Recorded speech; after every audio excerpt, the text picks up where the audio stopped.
All right, let's get started. I like to think of virtual and augmented reality as a new frontier that we get to explore, settle, and develop. This is kind of how I picture myself every day at work. This is what we do.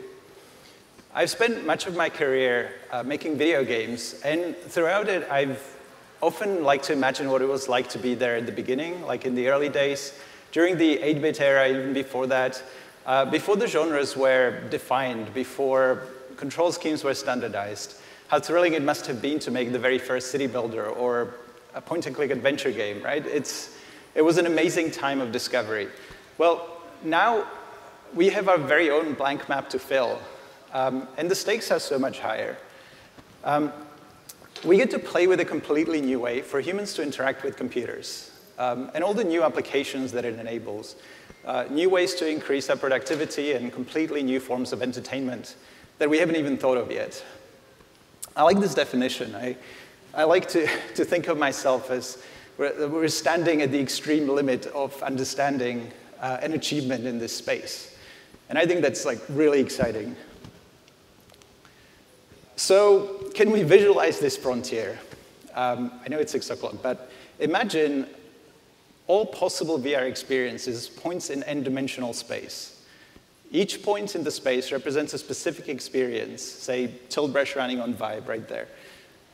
Every attribute of this experience lies on one or more of the many axes, from the specifications of the hardware that it's running on, to the control scheme used, specific genre, color scheme, number of cats. It's all in there, in this many, many dimensions. It's a very large N. Infinite, in fact, I would say. So it's not super easy to picture yourself taking a stroll through an infinitely dimensional landscape, so this is not particularly useful. But let's imagine that there also exists a mapping from every point on this abstract multidimensional construct to a point on a 2D plane, which is much easier to work with. So magically, let's say the distance between any 2 points is preserved in this mapping. So any 2 experiences that lie close to each other on the map are going to be very similar because they share most of the attributes in this end space. Arriving from one to the other only requires small change, like changing the color scheme or adding a cat. So this is the space that we're exploring, right? We're roaming through this map.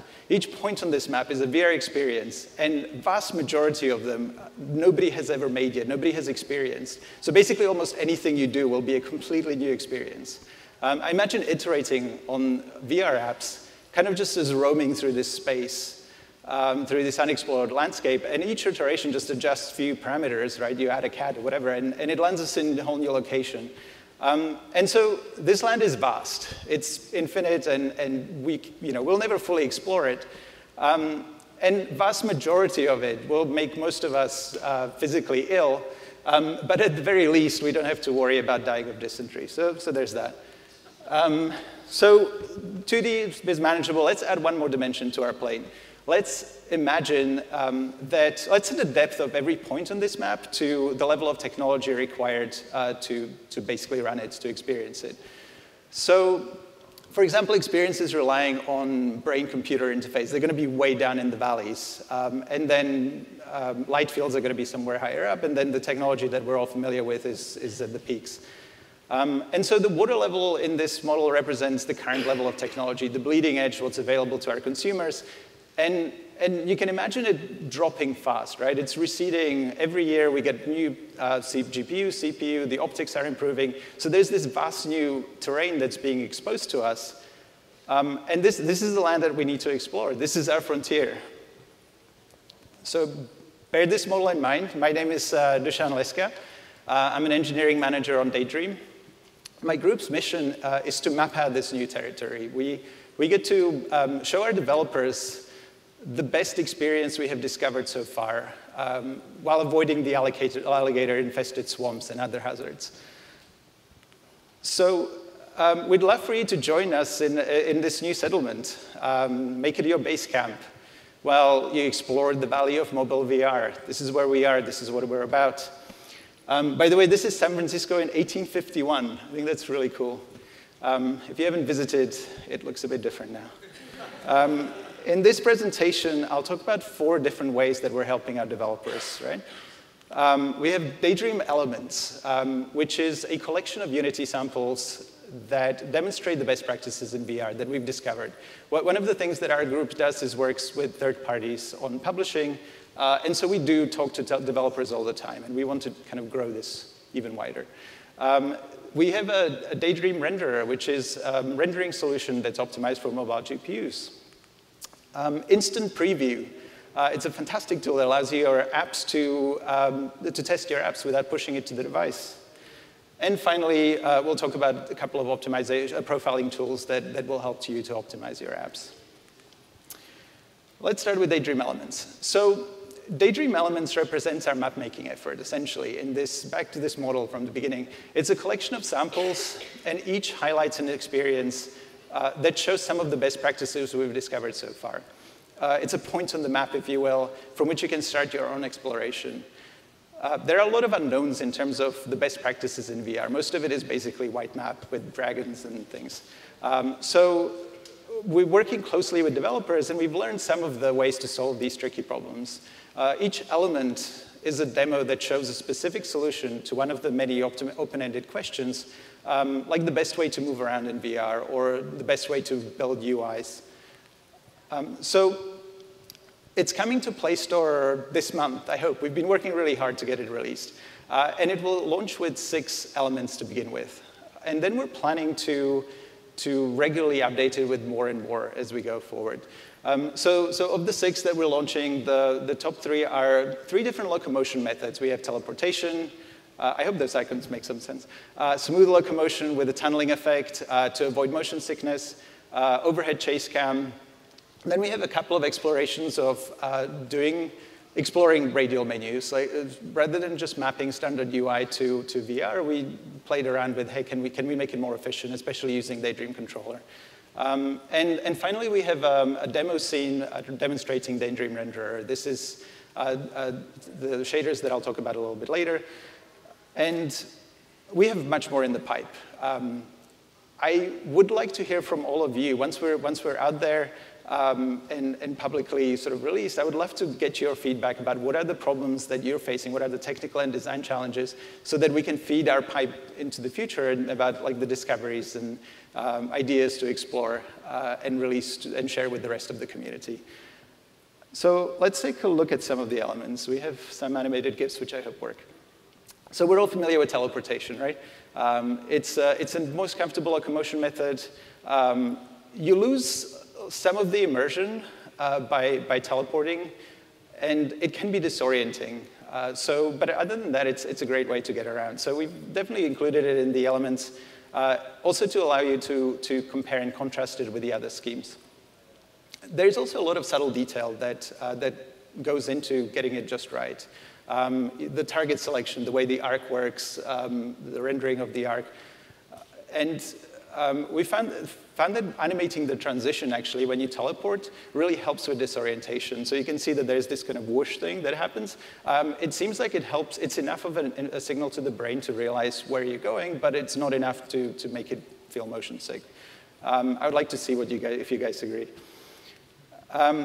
Also notice the visual design. One of our goals was to create neutral look so that it doesn't distract from these demos. This is going to be a look that sort of continues through all the other elements. It hints at the world under construction.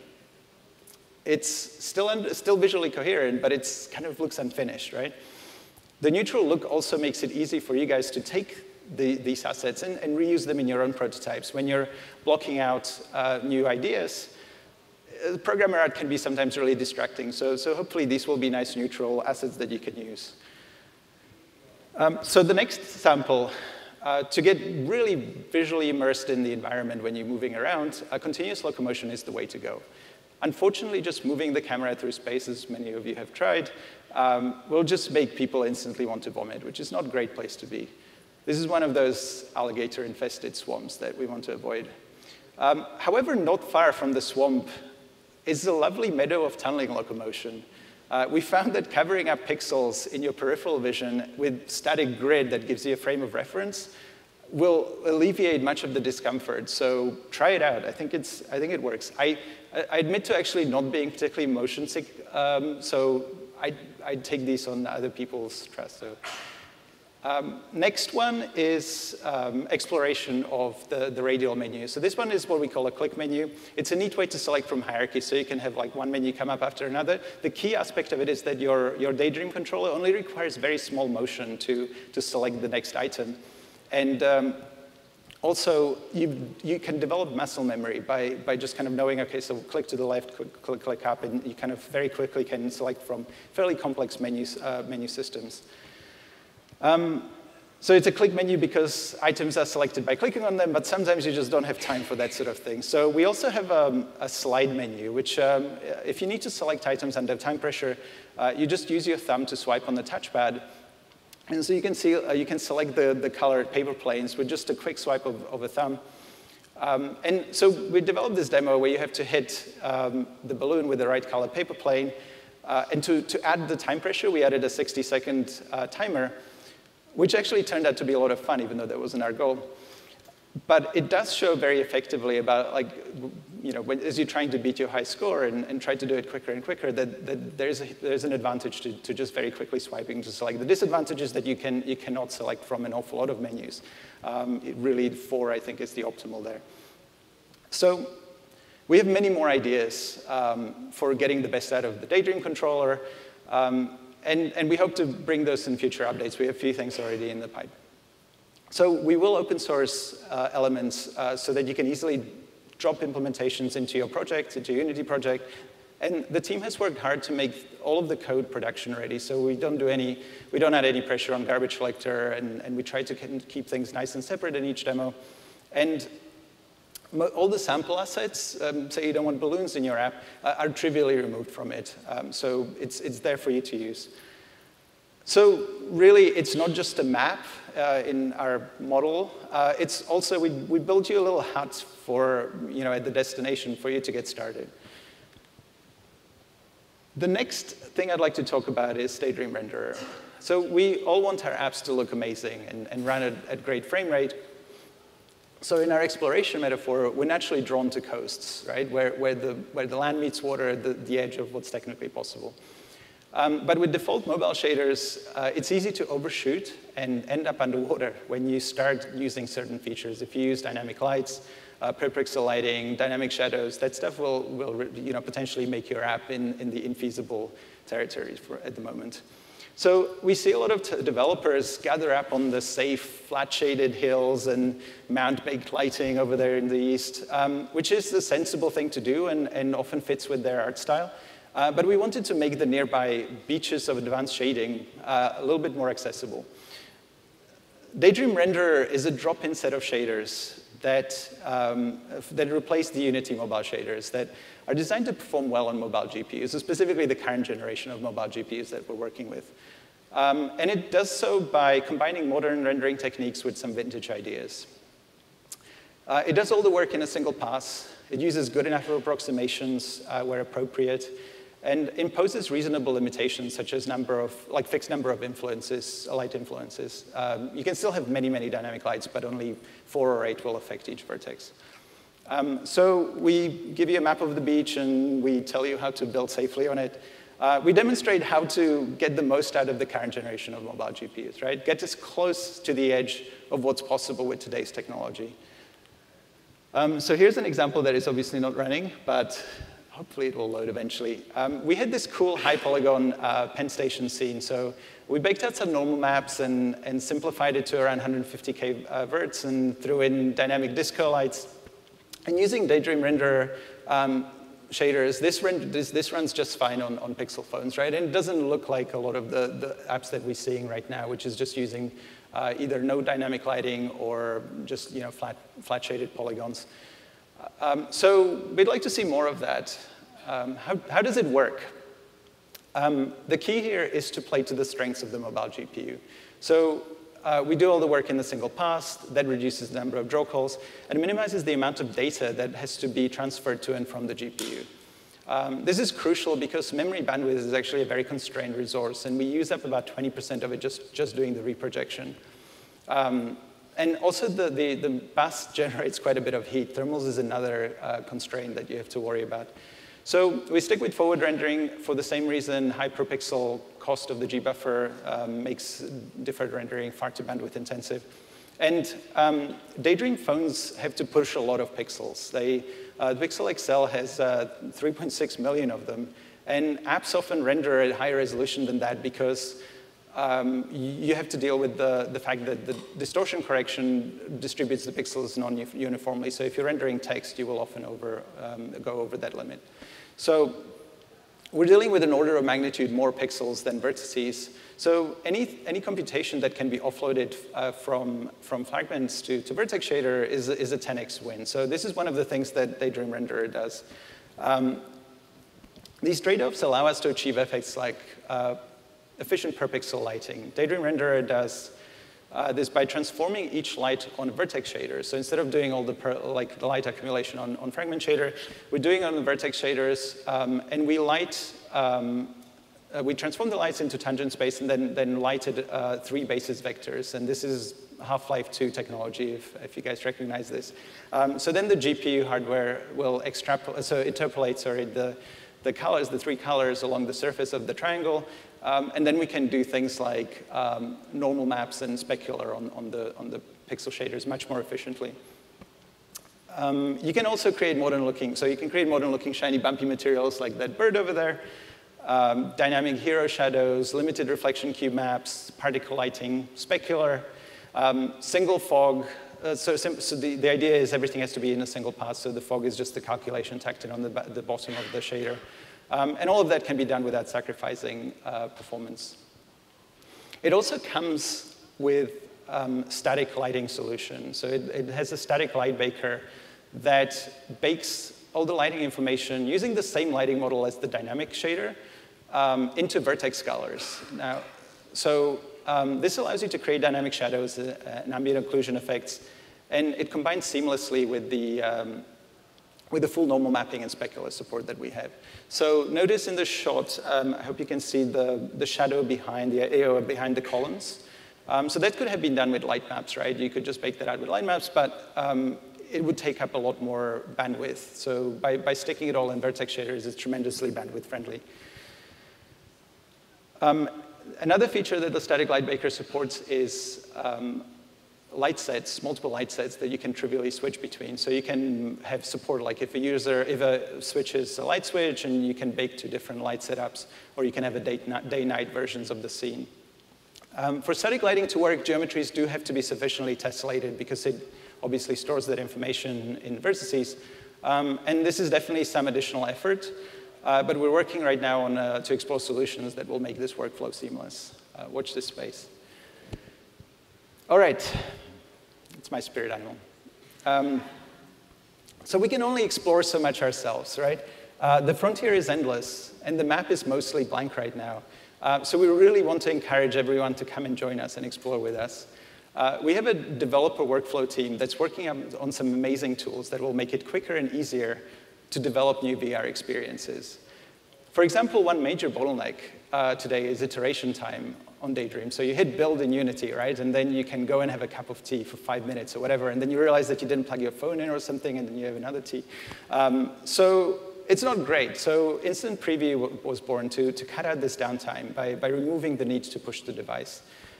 It's like having a horse, was an explanation for this, right? You explore the design space so much quicker. You can ride through this landscape by just very quickly, rapidly trying new ideas. Especially, you don't even have to stop the editor. You can just make changes directly at runtime. Here's an example of what it looks like. I think Nathan was trying to show this at the keynote, and there were some video problems. So if you missed it, now you get to see the video. It makes your phone act as a remote control, right? It's a familiar concept with Unity Remote. It streams touch, accelerometer, and gyroscope, controller input all back into the editor, and the rendering is done on the development PC. You don't need to recompile. You don't need to redeploy your project to device every time you make a tiny little change. As all rendering is performed on the development PC, the performance isn't representative, so it's no good for optimization. But if you want your VR game to look right and feel good, Instant Preview is for you. We're planning to release it this month. and for Daydream, and we're working on a Tango support to be released later this year. So the next tool is to help you know where you're going. And knowing where you are when you're exploring is kind of crucial. Right now, it can be very time-consuming, for example, to figure out if your app has thermal issues. You basically need to play through until the thermal throttling kicks in, and then you're killing half an hour every iteration, which is crazy.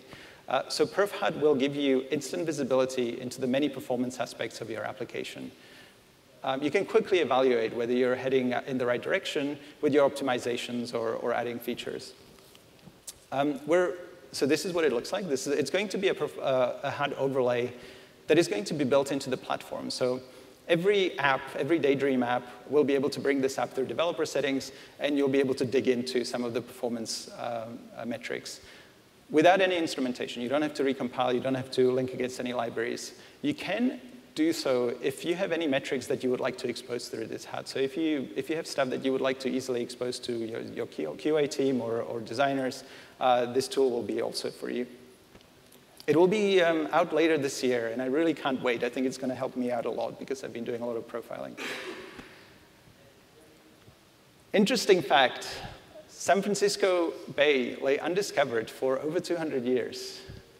Ships sailed right by it and missed this amazing natural harbor because of this persistent coastal fog that nobody could see through. So in exploration, it's really important to see where you're exploring, see what you're looking for. GAPID, or Graphics API Debugger, if you haven't figured it out, is an amazing new tool that will allow us to peer through the fog of graphics programming and see exactly what the GPU is doing. Again, with no instrumentation, video hopefully will load, GAPID hooks into your app and intercepts every OpenGL and Vulkan call, and then captures a trace of your entire frame so you can examine it frame by frame. This is incredibly useful when trying to debug rendering glitches or performance bottlenecks. And GAPID will also save contents of all the buffers, so hopefully it will come. So you can replay the frame on the PC and see exactly what the frame looked like at each stage. Trust me, there's a really cool tool there that's being demonstrated there right now. It will also allow you to make changes to the shaders, which that video actually demonstrates, trust me. So you can make a change, it will recompile the shader, and then re-emulate the frame with that change so that you can try shader fixes without having to go through the full rebuild cycle and just to confirm that it's right. Let's go back and forward. Is it going to fix it? Nope. You're going to have to trust me on this. All right, so as Nathan mentioned in the keynote this morning, our goal is to make awesome easy. Elements and Renderer do this by giving you a head start. We did the groundwork, or some of it at least, for you so that you can venture deeper into the uncharted lands. Instant Preview and the other profiling tools, on the other hand, help you to move faster through the space, try more ideas, and reach places that would otherwise get missed. So I hope we can make your journey a little easier. And I can't wait to see the amazing discoveries that you'll make. Thank you.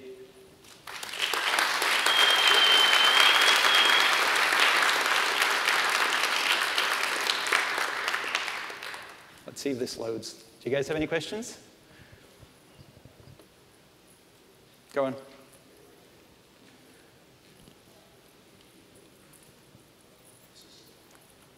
Is any of this coming to Cardboard? That's a good question.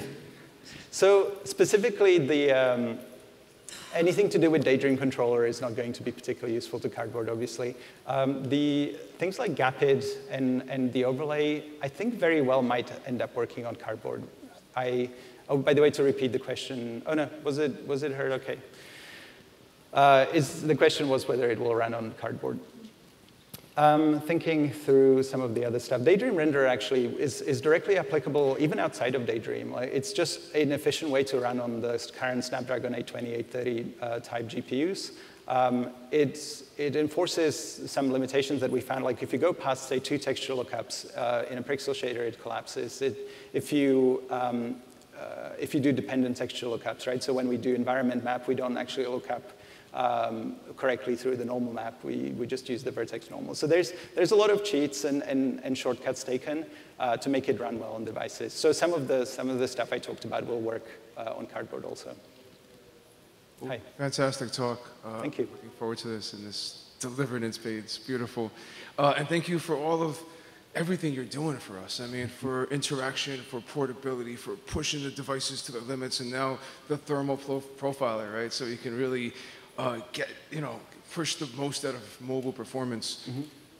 I'm a big fan of the whole, the ARM model, using the controller, right? And the Vive originally had the set of controllers, but there was room for kind of features, hidden features that you can now have other trackers. What about a second Controller? Yeah, a third. Wouldn't that be nice? Is the capability there? Are you guys hiding it? No, we're not. So that's a good question. And by the way, just to clarify, so Performance HUD, it will give you more information than just thermals. It will show you frame rate and all kinds of useful goodies. In terms of adding a second controller, right now, the Bluetooth Lite, I think, we're maxing out the bandwidth. We're running into an issue with running Bluetooth headphones at the same time as a controller. So adding a second controller is technically really difficult, given the current chipset that we're using and the current, I guess if it would connect to Wi-Fi, you could definitely have the bandwidth. This is not something that we have on the horizon right now. But I can't talk about it, Yeah, the further away stuff. Thank you even for this summer. I can't wait for what's coming to us for free. So thank you. Thanks. Yeah, we're all very excited about this. Question, spatial audio, what's going to be new on the horizon in that area? Anything specific that ties into Daydream? Interesting. Good question. I totally didn't ask him to ask that. So we have a couple more samples that didn't make it into the initial release of Elements that demonstrate all of the spatial. I don't know if you're familiar with the GVR audio libraries that allow you to do spatialization. So we will show the best practices. There are like 5 key elements that we want to demonstrate that spatial audio does, like to get it to sound right. And we will be releasing it hopefully a couple of months after I/O. It didn't quite make the cut. And also, there's going to be another demo that I'm going to tease here officially that will show off more of the, just watch this space. Well, we are working hard on spatial audio. Fantastic. Looking forward to it. Thanks. Just a super quick question on the Daydream Renderer. So I guess first of all, is there any gotchas we should look out for on using that on non-Daydream devices that you know of, like for Gear VR or desktop? Not really. On desktop, it wouldn't make an awful lot of sense, just because you're removing a lot of the functionality that you can actually get away with on desktop. But Gear VR would absolutely, it's essentially, it's a replacement to the Unity mobile shaders, and we even have a little conversion wizard. You hit a button, it will change all your standard shaders to Daydream Renderer shaders, so you can try it out. And there's nothing Daydream specific in the renderer. It's yeah, it's completely agnostic. It's really about the mobile GPU, and we called it Daydream Renderer because we're not good at naming things, and that was the obvious thing to call it. It's kind of inspired by Valve's Lab Renderer. Spiritually, it's the same thing. So Lab Renderer works on desktop, so we did a sort of executed similar idea for mobile. And then I noticed that the shadows were still a little expensive on there. Do you have any other tips for blob shadows or anything like that, just to get a little weight? Yeah, blob shadows are always a good solution. So one thing that we do is support for hero shadows, as we call it. So it's good for like a single character to have a shadow. You can see it in a game that I think has been released called Along Together, which is using Daydream Renderer now. And blob shadows are, you can just stick a quad, I guess, under the character or don't use the standard Unity projection shader. That doesn't quite work, but I think there's something on the asset store that works well. We'll make sure that we demonstrate this in one of the future elements. It's a good question. That'd be great, yeah. Thank you. Hey, Hi. what platforms is Gapid gonna run on? So I'm not supposed to give out all the secrets. So Gapid happens to be an open source project that is currently actually already released quietly, that you can grab and use, but don't use it with Daydream. The usability with Daydream it's probably not going to work in crash and burn. So it's an open source project that will be cross-platform on many mobile devices. I don't know exactly what they are, but if you Google Gapid, I think you'll find the project page and you'll be able to get the details. And then what about the UI itself? The UI, I'm going to say Windows right now. But you're asking if it would also run on a Mac, right? No, I don't. I guess one other question, if it's going to be open source, like, do you guys think about it all about with rendering or integrating with existing tools? Because I'm not going to hit on anybody who wants to make new tools, but like, if there's already RenderDoc, and I already like using RenderDoc, like, I don't have a problem with it, but why not investigate integrating with RenderDoc also? So yeah, I mean, it's a tool that was in development at Google for several years, and the team joined Daydream because it makes sense for us, specifically because we just didn't have enough visibility into hardware. I don't believe RenderDoc helps us debug rendering on pixels right now. The best solution that I know of is to use the Qualcomm's Snapdragon profiler, which is good, but we've had this potential solution, so we just wanted to cover our bases. And I think just having control over this debugger will allow us to push for the features that are good for our developers. So that's kind of why we're doing it, just so that we can drive it towards what our needs are, rather than have to like come and persuade some other project, hey, do this for us. Okay. Does that make sense? Yeah, but it's open source also, right? It is open source, so yeah. Okay. All right, thanks. All right. Thank you so much for coming to a 6 o'clock talk. You guys are awesome. Thanks.